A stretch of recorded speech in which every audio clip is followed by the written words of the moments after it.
The leaks for chapter 335 are absolutely crazy since we see Blue Lock working together to put a stop to the furious Loki, but if that wasn't crazy already, then I can let you guys know that they also go on the offensive and are heading towards the France goal, and then the ending is just insane. But that's far from everything, but the rest, I will keep a secret so as not to waste any time. Let's get right into it.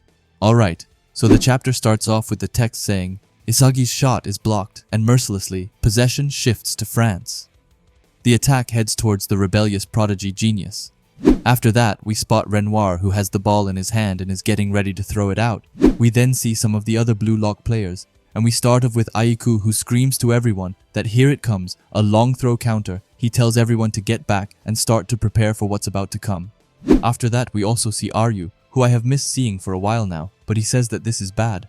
We then leave Aryu and go over to the chameleon Rio, who tells them all to watch out for Loki. But is it too late? Maybe, as we can already see Loki putting the pedal on the gas and starting to run with all that he can. Renoir then throws the ball and Rin is right behind Loki and is trying to catch up. But I mean, Loki's speed is just out of this world. We then move to the bench and over to Ego and Henri.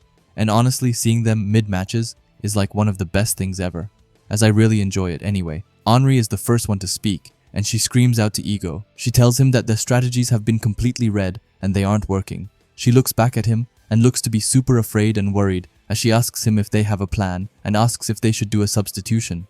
However, we then see the man of the hour, Ego, who is just completely silent on the seat and is watching the game. We then sees the ball landing at Loki's feet, and after that, he just blitzes through Hiori as well as Isagi, it looks like. However, don't be afraid, as we still have the future #1 striker, Chigiri, who does get up to Loki, and he's right by him as he tells him to wait up and calls him a speed demon. They are keeping up with each other from the looks of it, and Chigiri, who is running right by him, tells him that he won't let him do as he pleases.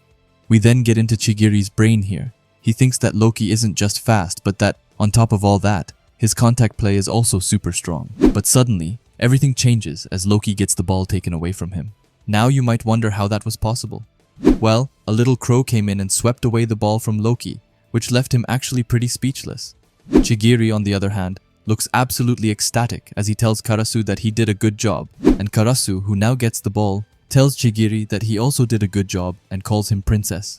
After that, we finally move into Karasu's brain, which I'll never say no to, as he is one of the most intellectual in Blue Lock. Anyway, he thinks that thanks to Chigiri's challenging Loki, he was able to read the rhythm of the dribble and pull off a tackle by a hair's breadth. After that, Karasu inhales and takes a really deep breath as he looks out over the pitch and wonders to himself what his next move will be. He thinks that they should assume that all routes relying on Isagi are dead, which is kind of insane, but he isn't wrong. After that, we see Charles staring Karasu down and telling him to just come on. Karasu, however, isn't falling for the rage bait and gets back in his head and thinks that at this rate, he will just get red again and slowly crushed. Because of that, he starts to rush forward with the ball, and his aura around him is starting to appear as he thinks that he just has to make something happen because, well, otherwise it's useless. We then get back to the flashback of Hugo telling Isagi to know his place and to just accept his fate. We then get to Isagi, who curses that moment and admits that his skills aren't good enough. We see his puzzle pieces starting to break and wither away, as he says that living as #2, it's true that if he devotes himself to the role of making the team win, rather than going for his own goal, then the team might actually evolve, he thinks, and looks at Hugo and says that it might be the best answer to defeat the world champion France. Hey, it's Natsu mid-editing here, and I just wanted to pause the video to ask you to subscribe if you haven't already, and while you're already down there, why not leave a like as well? But we then see the puzzle pieces starting to, from the looks of it, rebuild themselves as he says that all of that isn't Blue Lock. After that, he gets out of his head for a quick second as he starts to run while screaming to Karasu that he is over here and for Karasu to pass. He then goes back into his head and says that to become the world's best striker, this ego is the one thing he won't yield on. Isagi then starts to look super fired up, and this is the Isagi that we all love, and he thinks that whatever happens, he will make sure to figure something out. With that, we move over to Karasu, whom Isagi called out for. However, Karasu, in his head, calls Isagi an idiot. He explains that this isn't the kind of opponent that they can beat just by using willpower, and that they are all on a whole other level. He looks at Isagi, who is running, and says that if he relies on him any further, then it will all lead to Blue Lock dying right here and now. Karasu then starts to look around and looks fierce, as he says that something has to change, and that he has to change right here. After that, I am not even lying when I say that we get one of the best panels ever as we see Karasu being the man, and super dope as he says that for the sake of Blue Lock, he will become number 2. But guys, this panel, I really mean that it's fire. Karasu has legit transformed himself into a whole crow, and his eyes, they are like a blank dark color, and they look so sick. With that, I will stop glazing his new transformation, as we then see him going godlike on the pitch. As instead of passing, he himself goes forward on the pitch, and he gets behind one of the France players easily. We then get a quick panel of Hugo, who we can see is visibly surprised by this, as he doesn't really get it. After that, we move back to Isagi, who is also super mind-blown, as he wonders if that really is Karasu anymore, as he then says that he used Isagi's movements as a decoy to dribble past him. With that, Isagi starts to run himself right by Karasu, while wondering if he is planning to take it all the way to the finish himself. But that sounds a bit strange in Isagi's brain, as he knows that they haven't practiced that pattern before, and he starts to wonder what it is that he is aiming for. Now I am a bit shocked that Isagi said that this wasn't something that they had practiced before, so why should it matter now? In the previous panel, he realized that everything that they had practiced was broken down by logic by Hugo, so going out of the box should only be something positive for them. Anyway, we then see Charles, who looks super surprised while saying that the vibe has totally shifted now, as he then says Karasu's name. We then get to Renoir, who has had an amazing game so far with his block against Isagi. But anyway, he tells them all to watch out for the shot, and that it will soon come again. However, just then, we move to Karasu again, who is still looking like a god with the ball, and he asks Renoir in his head if he really thinks that he is going to shoot.